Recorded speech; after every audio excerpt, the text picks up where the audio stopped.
Fala galera, hoje eu estou aqui para falar um pouco sobre ateísmo. Vou tentar dar uma argumentação sobre o ateísmo porque no YouTube eu não tenho encontrado nenhum vídeo falando sobre isso. Então, bora pro vídeo. Na verdade eu encontrei sim, só que eu acabei falando errado no vídeo. Mas não é do jeito que eu expliquei. Então, gente, eu vou fazer esse vídeo em partes. A primeira parte, que é de agora, eu vou falar um pouco sobre a ciência em relação à Bíblia nessa questão do ateísmo. E na segunda parte eu vou tentar abordar mais a forma bíblica do assunto. E a primeira parte que eu estou querendo falar é sobre o Big Bang.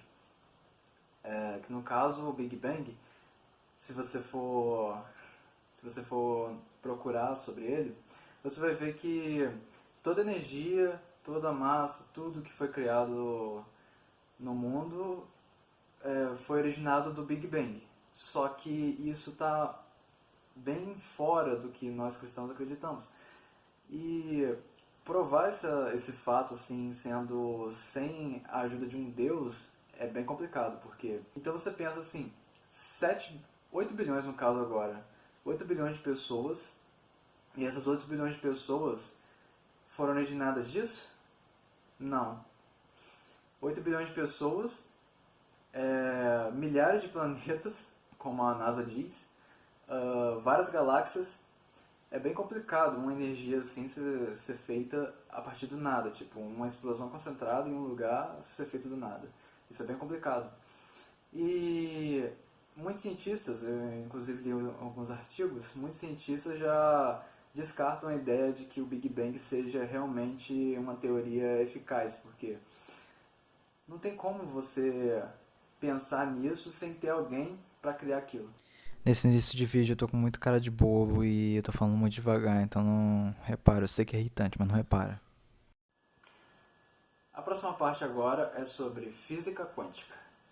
A física quântica, os estudos recentes dizem que os elétrons, eles não tomam uma posição única. Eles podem estar tanto aqui quanto aqui ao mesmo tempo. E essas funções de onda, a dualidade onda-partícula, que o elétron ele pode ser ou uma partícula redondinha ou uma onda. Essas questões dão mais ainda a entender de que precisaria de um Deus para poder manter essas coisas, para poder criar essas coisas. Porque pensa assim, o elétron ele vai estar como uma onda e uma partícula ao mesmo tempo. Então, você, por exemplo, joga um elétron em um caminho. Aí logo depois esse caminho se divide em dois. O elétron vai fazer o quê? Ele vai se dividir, ele vai se transformar em uma onda e vai passar para aquele lugar.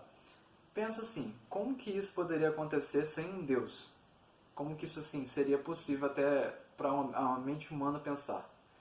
Que até os físicos quânticos eles não avançaram tanto, porque a maioria da física quântica é probabilidade. Porque não tem como você pensar na física quântica como algo real, mas é real. Então precisaria de um Deus para criar essas coisas, cara. Precisaria de um Deus para poder fazer essa complexidade. Tanto também as várias partículas que tem, os neutrinos, os pósitrons e todos esses outros. Precisaria realmente de um Deus para poder fazer essas coisas. Essa parte de agora vai ser sobre os estudos gerais que a gente faz no ensino médio e eu vou falar um pouco de algumas partes que a gente também pode ver a complexidade das coisas que foram criadas. Vamos começar pela química. A química, existe a geometria molecular e a geometria, eu não lembro bem, mas é atômica. Eu não lembro bem o nome, no caso. A geometria molecular ela pode ter as formas de triângulo, a geometria cúbica, a tetraédica, a triangular e a linear. E você pensa, a tetraédica ela já é assim, ó. Tem uma aqui, aí tem outra aqui e tem outra aqui na frente. Pensa, como é que uma coisa complexa dessa poderia ser feita? Ainda mais que existe a força fraca e as forças fortes, que atuam nesses átomos para deixar eles juntos. Como que uma coisa assim poderia ter sido criada do nada? Apenas a energia explodindo e as massas se juntando em um lugar para formar os planetas. Não seria muito possível, né? Falando agora da física, as leis que movem o universo, que são, no caso, as leis de Newton. A aceleração da gravidade e tudo isso. Como que a matemática funcionaria tão bem para conseguir falar disso? Inclusive a sequência de Fibonacci, não sei se vocês conhecem essa sequência, ela está presente em várias situações, até no rosto humano ela está presente. Como que a matemática funcionaria tão bem assim se não fosse criada por alguém? As formas, a geometria, como que isso funcionaria tão bem se não fosse criado por alguém? A próxima coisa que a gente vai falar agora é sobre o DNA. O DNA humano e o DNA animal, que no caso a gente pode falar os dois juntos. Atualmente a gente sabe 2% do nosso DNA. No caso a ciência sabe sobre 2% do DNA, que é aquele que a gente aprende na escola. Os estudos, assim, exame de DNA e tudo isso, é feito apenas nos 2% do DNA. E só esses 2% já mostra muito do que nós temos, muitas características nossas, tanto como a disposição física ou aptidão para alguns esportes, quais elementos fazem melhor pra gente, e essas coisas assim. Se você for pegar todo o 100% do DNA, só 2% já mostra muita coisa, imagina o 100%. E pensa em todas as características que nós temos no nosso corpo. Tipo, o tamanho do cérebro, a posição da sobrancelha, o tamanho dos cílios, ou se você vai ter muitos pelos no corpo ou não, o tamanho do seu cabelo, a cor do seu cabelo, a velocidade que o seu cabelo cresce, no caso, né? O tamanho dos seus olhos, o tamanho do seu nariz. São muitas características. A cor da pele, ou até características internas, como as células vão se comportar, o seu tipo biológico, quão rápido ou quão devagar os seus músculos crescem. Muitas características para o DNA desenvolver. É como se fosse um livro de 400 páginas sobre você. Ou mais do que isso, 1000 páginas, para conseguir dar todas as características.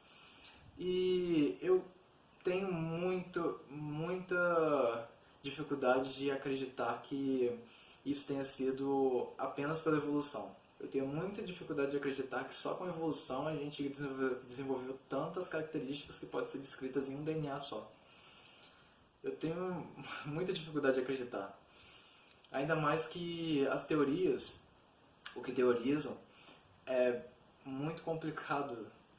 Tem uma proporção muito pequena de acontecer.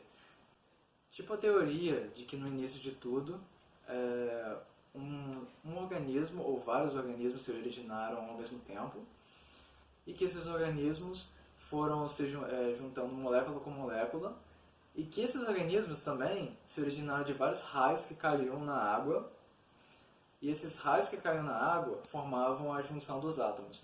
Para mim isso é bem complicado de acreditar. Por quê? Primeiro, precisaria ter a fusão de vários elementos logo nos dias primitivos. Precisaria ter a fusão de vários elementos que compõem o corpo humano e também as nossas células.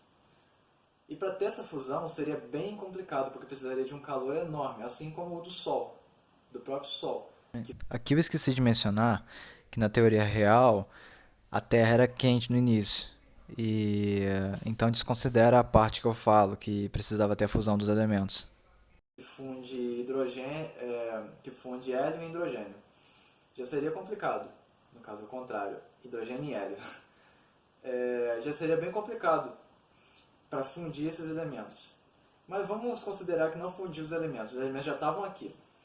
Se os elementos já estavam aqui, uma descarga elétrica, dependendo de como fosse, já seria bem complicado de juntar esses elementos. Juntar essas moléculas da forma que elas foram juntas já é bem complicado, porque, como eu falei um pouco atrás do vídeo, eu falei sobre a geometria molecular. Juntar dessa forma já é bem complicado, por coincidência. Assim, a lei da física surgiu do nada, assim, a lei da química surgiu do nada, é bem complicado.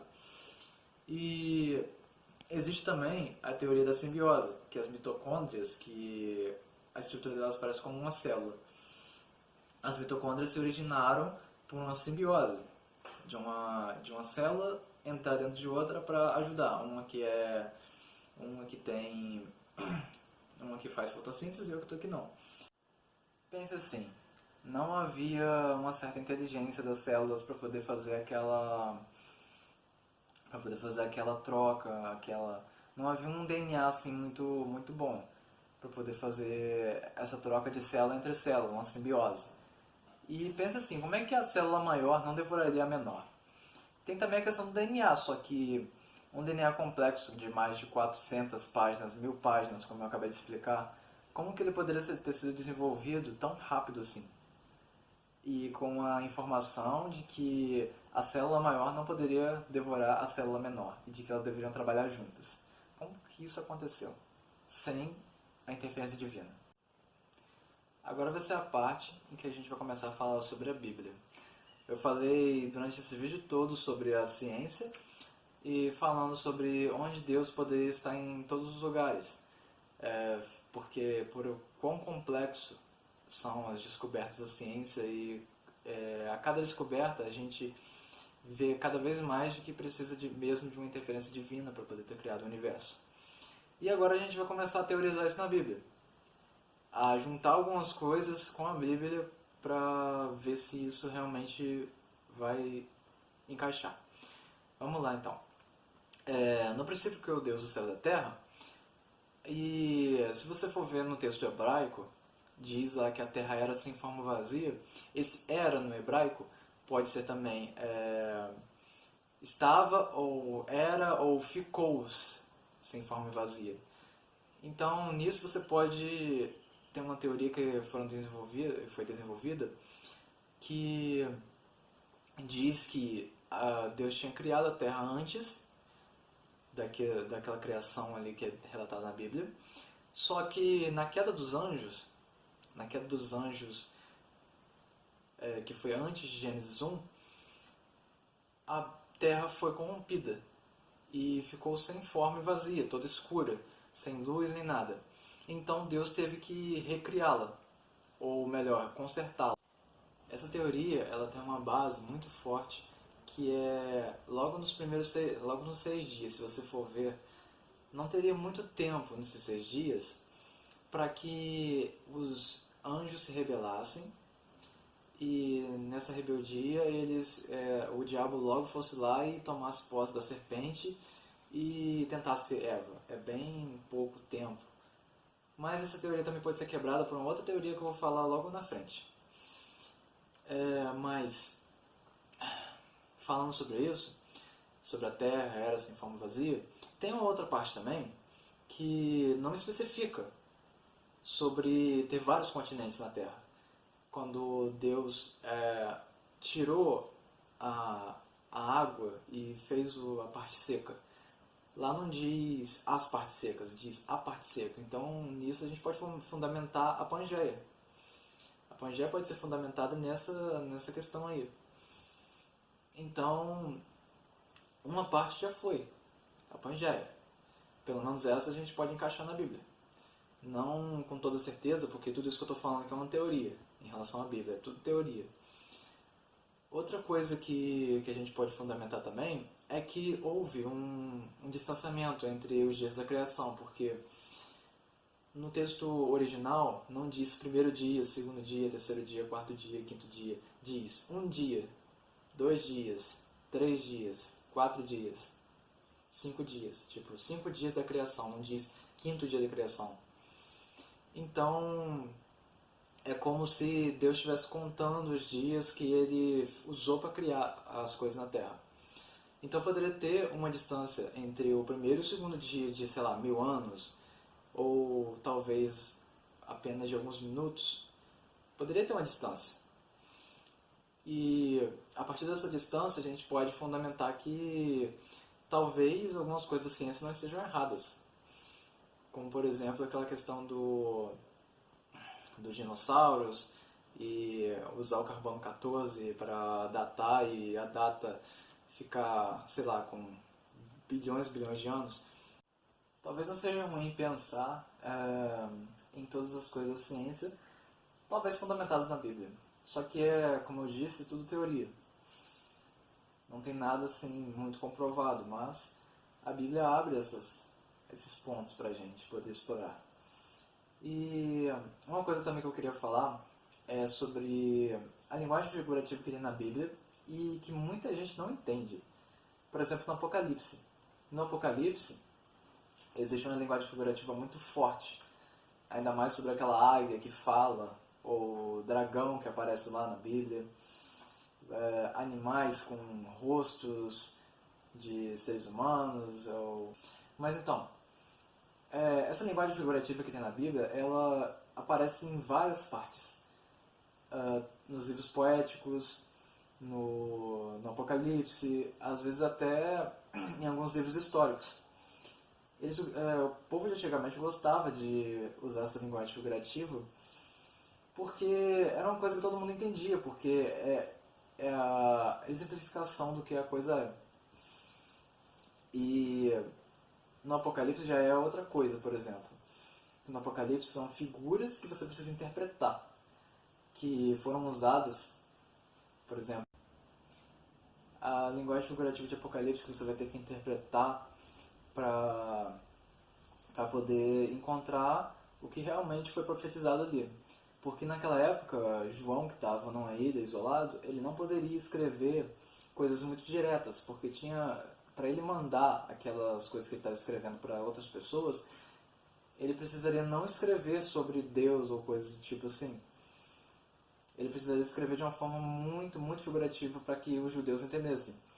E como naquela época muitas figuras eram criadas pelos judeus, ou já estavam na cultura judaica, ele usou muitas figuras judaicas no Apocalipse.